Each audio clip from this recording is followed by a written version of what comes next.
We took this trip to get away from the hustle and bustle of the city. My old friend suggested that we spend a few days at his country house, which was in the middle of nowhere, far away from civilization. The house was surrounded by dense forest, and not many people looked in.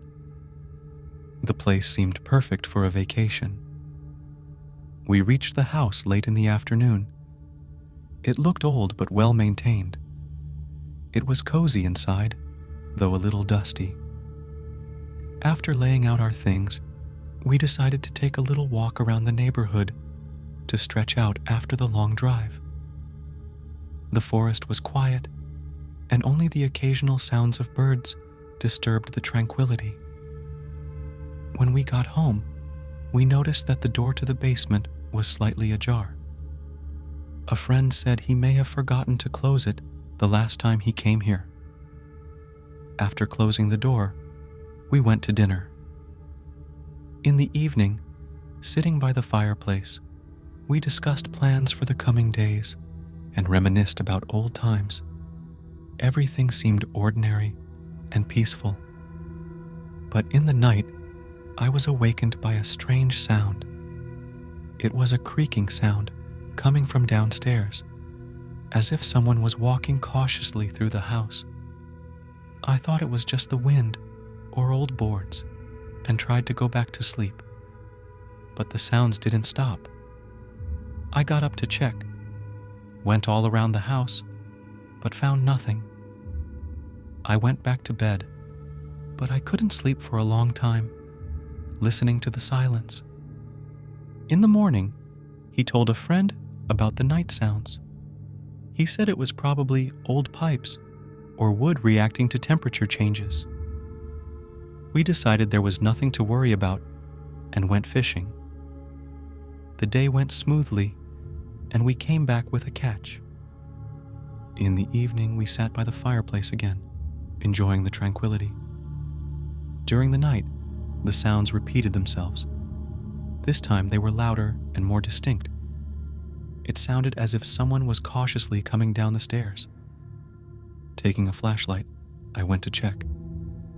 As I went downstairs, I heard rustling behind the basement door. Opening it, I noticed the light was off.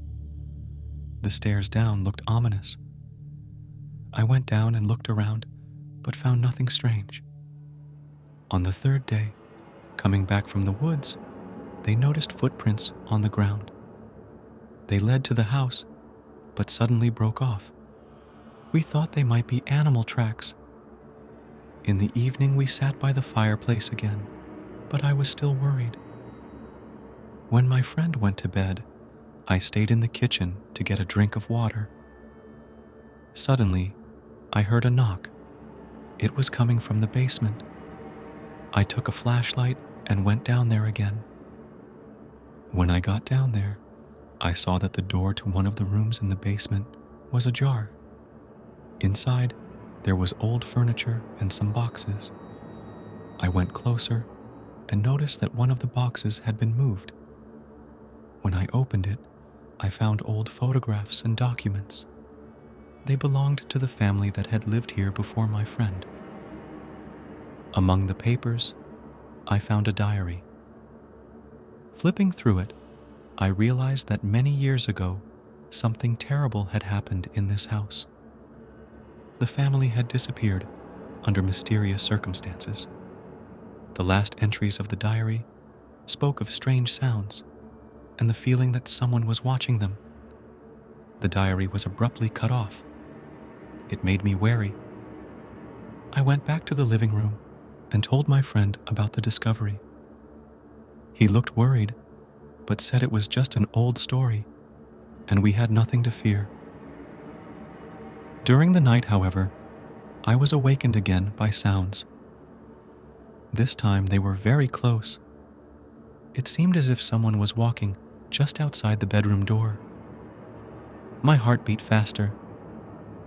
Taking the flashlight, I cautiously approached the door.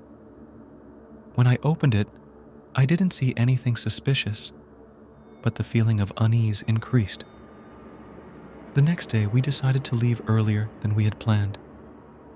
We packed up our things and started carrying them to the car. Suddenly, I noticed that the door to the basement was open again. This time I decided not to check and just closed it. As we were about to drive out, I noticed a shadow on the second floor window. I stopped and looked closely, but I didn't see anyone. My friend said we had to go and we shouldn't stay too long. We left and I tried not to think about it. A few months passed and life went back to normal. But sometimes, when I wake up in the middle of the night, I still hear these strange noises and feel like someone is watching me. And every time I remember that house in the woods, full of mysteries and riddles that remain unsolved. A few months after that trip, I received an unexpected letter from a friend. He wrote that he planned to return to the house in the woods to deal with those strange events. The letter was short, but there was a sense of unease in it. I didn't know what to do, but I felt I couldn't leave my friend alone. I decided that I would go with him.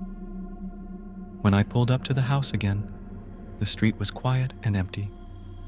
My friend was already inside, sorting through old things in the basement. He looked tired and worried. He said he had found some new evidence that might shed some light on what happened to the family that used to live here. We went down to the basement together and started taking apart boxes. In one of them, we found an old diary that we hadn't noticed last time. It described the events that led to the family's disappearance. It turned out that the head of the family started noticing strange things right after the move. Sounds, footsteps, things disappearing. They tried to find an explanation, but didn't have time. The last entries in the diary were particularly disturbing. The head of the family wrote that they felt trapped and someone or something was following them. These entries were made a few days before they disappeared. My friend suggested that we check the house more thoroughly. We looked in all the rooms, including the attic. In one of the rooms, we found a secret door that we didn't know about before. It led to a small room that looked like a hiding place. Inside were old clothes, beds, and even food supplies.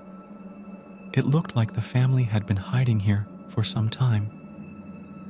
We kept looking for clues and came across an old map that indicated there was an abandoned mine near the house. The place had never been mentioned in any diaries or documents. We decided we had to explore it. The next day, we went to the mine. It was a few kilometers from the house, in the middle of a dense forest. The entrance was blocked, but we managed to get in. It was dark and cold inside. We turned on our flashlights and began to explore the mine. It was deep, with many tunnels. In one of them, we found old tools and clothes. But the strangest thing were the footprints. Fresh footprints leading deep into the mine. Following the footprints, we found ourselves in a large hall. Strange symbols were painted on the walls. In the center of the hall lay an old book. It was written in a language we didn't understand, but the pictures in it depicted rituals and sacrifices. It was frightening.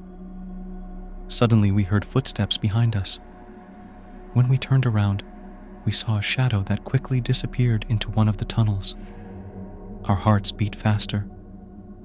We realized that we were not alone in this mine. We decided to go back, but the entrance was blocked. Someone had locked us inside. We started looking for another way out. The footsteps got closer and closer. In a panic, we scrambled through the tunnels, hoping to find a way out. Finally, we found a small exit leading to the surface. We crawled out of the mine and ran toward the house. When we got back, we decided that we had to leave immediately. We gathered all our belongings and documents. As we were leaving, we heard a low whisper behind us. We turned around, but saw no one. That was the last straw. On the way back to town, none of us spoke. Each of us was immersed in our own thoughts. When we arrived, we parted, promising to keep in touch, but never returned to the subject. I tried to forget about it, but from time to time, I felt someone's gaze behind me and heard the same sounds. Life went on, but the memories of home and the mine wouldn't leave me alone. I knew that we had not uncovered all the secrets, and that this place would remain a mystery that would haunt us for the rest of our lives.